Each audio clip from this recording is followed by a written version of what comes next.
বিগত 1 থেকে 2 বছরের মাঝখানে ভারতকে কিন্তু এত চিন্তায় পড়তে আমি দেখি নাই। খেয়াল করে দেখেন, শুধুমাত্র একটা ম্যাচ হারছে সাউথ আফ্রিকার সাথে ভারতের এত ইকুয়েশন আজকে মেলাতে হচ্ছে, সেটা চিন্তারও বাইরে।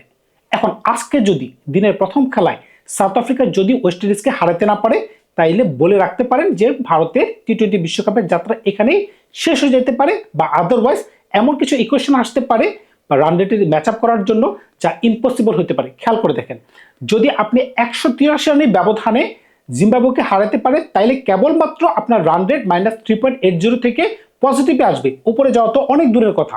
সুতরাং বুঝতেই পারতেছেন এই ধরনের বড় বড় ইকুয়েশনের পাল্লাগে তো আসতে পারে। এমনকি জিম্বাবুকে যদি আপনি 11তম ওভারে হারাইতে পারেন, ধরেন জিম্বাবু আগে ব্যাটিং করে 150 রান নিল বা 160 রান নিল, সেটা আপনাকে অবশ্যই 11 ওভারের মাঝখানে খেলাটাকে চেস ডাউন করে ফেলতে হবে, তাইলে আপনার রান রেট পজিটিভ হবে।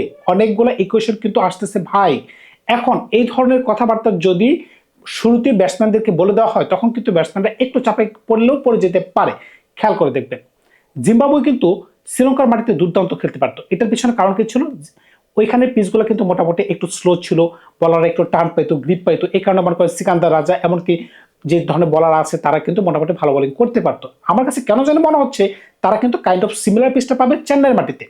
তো এখন এখানে ভারত কিভাবে 250 রান 270 রান করতে পারে, কিন্তু বাইলেটার সিরিজগুলোতে ভারত কিভাবে এত রান করতে পারতো আপনি খেয়াল করে দেখেন। বাইলেটার সিরিজগুলোতে নিউজিল্যান্ডের সাথে ভারত যে ধরনের খেলা খেলছে, অস্বাভাবিক মানে অস্বাভাবিক। 220 রান 270 রান, এমনকি নিউজিল্যান্ড যখন আগে ব্যাটিং করে 150 বা 152 রান নিয়েছে, তারা 10 ওভারের মাঝখানে চেস ডাউন করে ফেলছে। তাহলে আজকে ভারতের কেন এমন ধরনের সমস্যা হচ্ছে? একটাই সমস্যা ভাই, ওপেনিং থেকে রান আসতেছে না।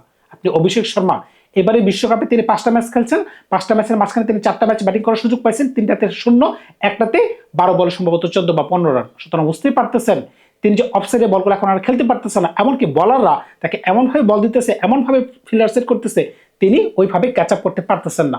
এমনকি ঈশান কিষান তিনি ফর্মের তুঙ্গে আছেন, কিন্তু তিনিও একটু খামখেয়ালি করতেছেন যে কোনভাবে কোন শটটা খেলা যায়, কিভাবে খেললে 4 ছক্কা হইতে পারে। তিনি কিন্তু এখন ওইটাকে মানে চিন্তা ভাবনা করে খেলতেছেন না। তিলক বর্মা আমরা কিন্তু সবাই মোটামুটি জানি তিনি একটু ইনজুরি কবলে আছেন, ছিলেন, ইনজুরি কবলে পড়েছিলেন। এখন ইনজুরি কবলে যখন পড়েছিলেন, এরপরে তিনি কিন্তু আর ওই ছন্দে নাই। খেয়াল করে দেখেন 3 নম্বর ব্যাটসম্যান হিসেবে তিনি যেভাবে খেলতে পারতেছেন, এগুলা কিন্তু ইন্ডিয়ার জন্য শোভনীয় না। আপনি যদি তার স্ট্রাইক রেটগুলো খেয়াল করে দেখেন বা বিগত ম্যাচের স্ট্যাটগুলো দেখেন, আপনি দেখতে পাবেন যে তার স্ট্রাইক রেট কিন্তু 100 আশেপাশে ঘোরাঘুরি করতেছে। এখন ভারতীয় দলে যদি বর্তমানে আপনি এই ধরনের ব্যাটিং করেন, তাহলে কিন্তু হচ্ছে না। এখন ভারতীয় দলের মেন সমস্যা কি? হার্দিক পান্ডিয়া নতুন বল দিয়ে ভালো বল করতে পারতেছেন, কিন্তু ডেথ ওভার তিনি ভালো বল করতে পারতেছেন না। এখন ভারত আজকে কি করতে পারে খেয়াল করে দেখবেন। গতকালকে মানে গত ম্যাচে যদি লাস্ট ওভারে 20টা রান না আসতো, স্টাফ যেভাবে তাকে ধরে ধরে পিটাইছে, স্টাফ যেভাবে দেখেন, তার একটা স্টক বল কি, তিনি যখনই প্রেসারে পড়ে যাবেন এই বুক বরাবর তিনি একটা স্লো বলেন বা পেস বলেন, এই ধরনের একটা বাউন্স ডেলিভারি দিয়ে থাকেন। হার্দিক পান্ডিয়ার কথা বলতেছি, কিন্তু এই বলগুলো যদি আপনার ছক্কা চলে যায়, ব্যাক টু ব্যাক 2টা বল, তখন কিন্তু হার্দিক পান্ডিয়ার আর কোনো কিছু করার থাকে না, কারণ তার পেস কিন্তু লিমিটেড। কিন্তু জাসপ্রীত বুমরা কিন্তু ভালো বোলিং করতে পারতেছেন, কিন্তু বরুণ চক্রবর্তীকে আমরা গত ম্যাচে দেখেছিলাম তিনি কিন্তু ফেসে যাচ্ছেন। কারণটা কি?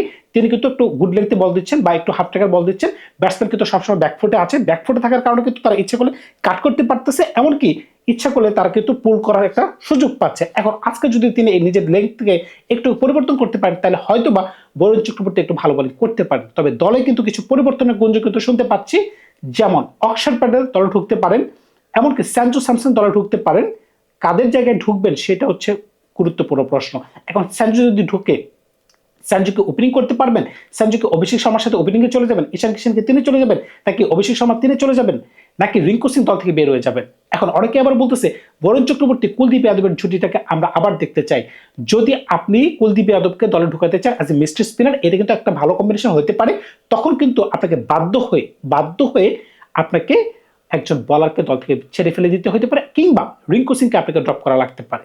এখন আপনি কোন সিদ্ধান্তের দিকে যাবেন সেটা কিন্তু এখনো বলা যাচ্ছে না। আপনি খেয়াল করে দেখেন, আর্শদীপ সিং বর্তমানে ইন্ডিয়ার জন্য অত্যন্ত ভালো বলার, এমনকি টি-20 ফরম্যাটে তিনি সবচেয়ে বেশি উইকেট টেকার। হয়তো বা আজকের ম্যাচে আপনি তাকে ড্রপ করে দিতেছেন, কারণটা কি? আপনাকে কুলদীপ যাদবের জন্য জায়গা করতে হবে।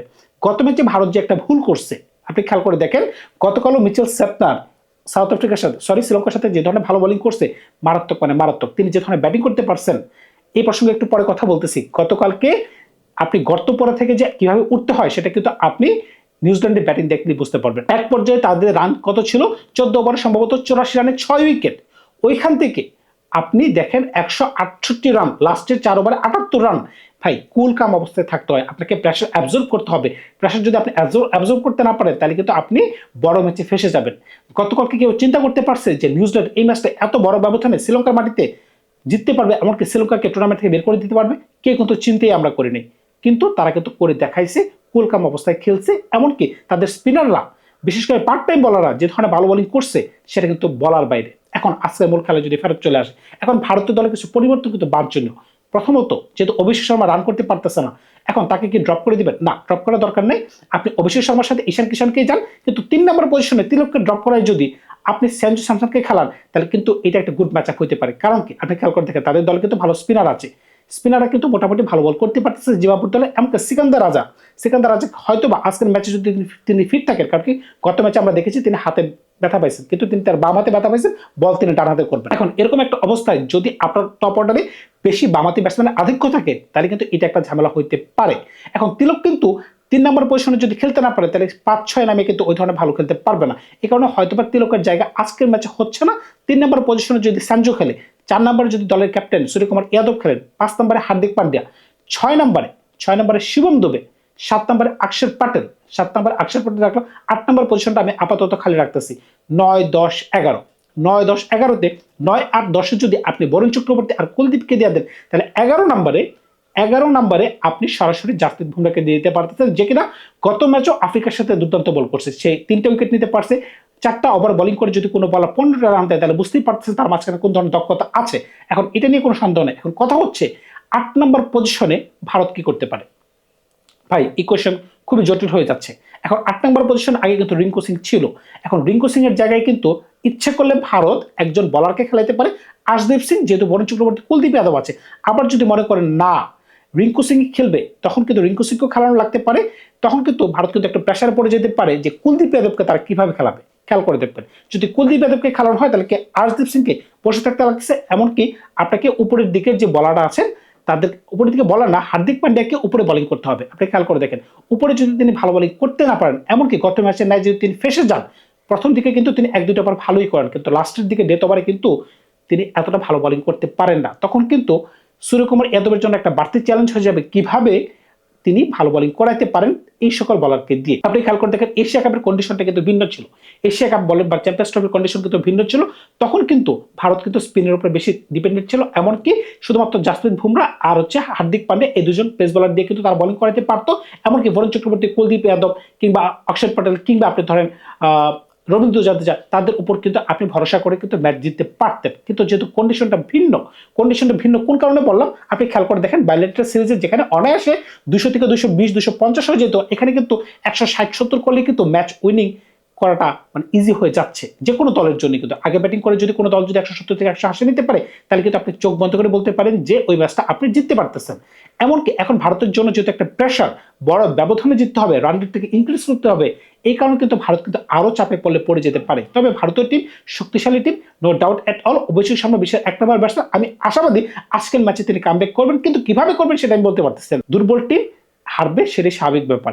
এখন ভারতকে দুর্বল টিম হয়ে গেছে কিনা সে প্রশ্ন আমি আপনাদের উপর ছেড়ে দিয়ে গেলাম। কারণটা কি, তারা বাইলেটারাল সিরিজ যে ধরনের খেলা খেলতে পারতো তারা কিন্তু ওই ধরনের খেলা কিন্তু খেলতে পারতেছে না বিশ্বকাপের মঞ্চে। সেটার প্রশ্নের উত্তর কি হইতে পারে? তার কি প্রেশারের জন্য খেলতে পারতেছে না, নাকি তাদের ফর্ম নাই, নাকি পিচগুলোতে একটু বলারদের সহযোগিতা পাওয়ার কারণে কিন্তু নাকি তারা এখন রান করতে পারতেছে না? ফ্ল্যাট উইকেট ছাড়া কি তারা খেলতে পারে না? এই প্রশ্ন দিয়ে আমি বিদায় নিলাম। ধন্যবাদ সবাইকে, ভালো থাকবে আপনারা। নতুন করে গল্প নিয়ে খুব শীঘ্রই হাজির হবো আপনাদের সাথে।